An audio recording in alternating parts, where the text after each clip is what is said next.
У Хади Аушевой самый белоснежный прилавок. Женщина в роли доброй феи превращает девочек в принцесс.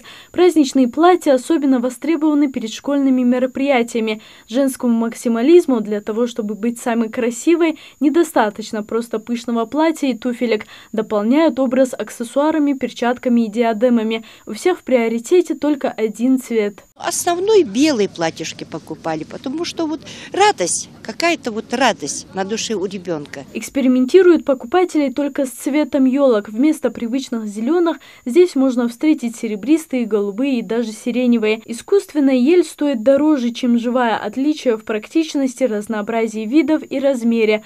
Живые елки чаще всего распродают вдоль дорожных трасс. Их цены варьируются от 1000 до 1500 в зависимости от высоты. Еловый запах, который распространяется по всей комнате, поднимает новогоднее настроение, которое так не хватает некоторым людям в эти последние дни уходящего года.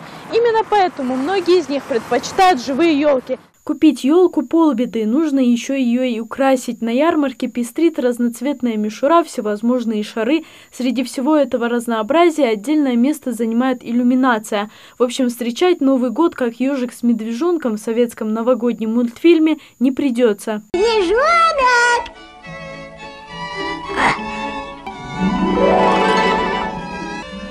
Елка!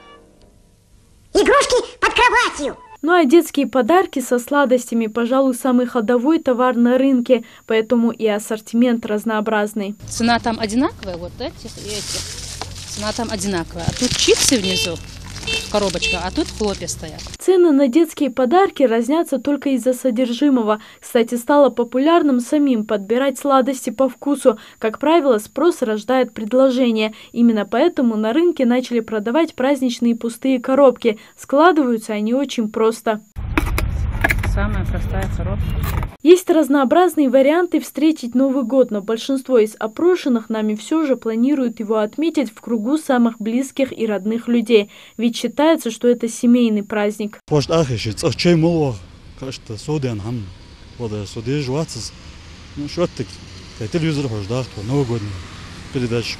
Собираемся вместе с семьей, садимся ночью, смотрим новости, ждем, когда Путин будет говорить.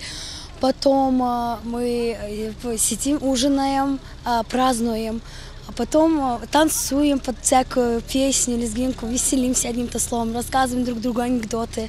Бывает очень весело, это один из моих любимых праздников. Что еще? Мы дарим друг другу подарки, это тоже есть.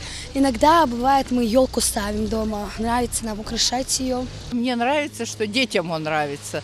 А так как-то особо мы его не отмечали никогда, но просто для детей. Елку мы сейчас не наряжаем, просто собираемся за столом и рады тому, что мы все вместе. Особое внимание, конечно, уделяется меню праздничного стола. Помимо традиционного оливье, ингуши предпочитают национальные блюда. Бирхалтом, вот, и галушки наши, и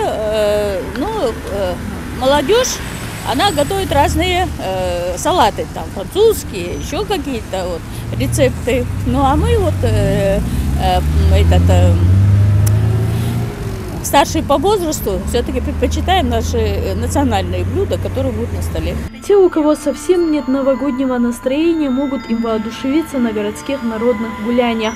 По этому поводу к оформлению города везде подошли ответственно. Ночью все это выглядит намного праздничнее, ведь подсвеченные иллюминации городские улицы поднимают настроение и даже компенсируют отсутствие снега. В последние дни декабря, вплоть до 7 января Нового года, в разных уголках республики запланировано множество концертов, спектаклей и акций. Выбрать для себя и детей то, что по душе, можно на сайте регионального Минкульта. Там указаны подробно даты и места проведения.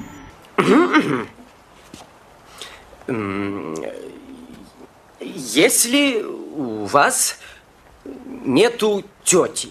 Традиция у нас такая: каждый Новый год смотреть «Иронию судьбы» или «С легким паром», без него никак. В этом году 31 декабря его будут транслировать не на Первом канале, как и 10 лет подряд, а на канале «Россия-1». А вот не менее популярные под Новый год киноленты «Иван Васильевич меняет профессию» и «Кавказская пленница» можно будет посмотреть как раз-таки на Первом. Какой типаж!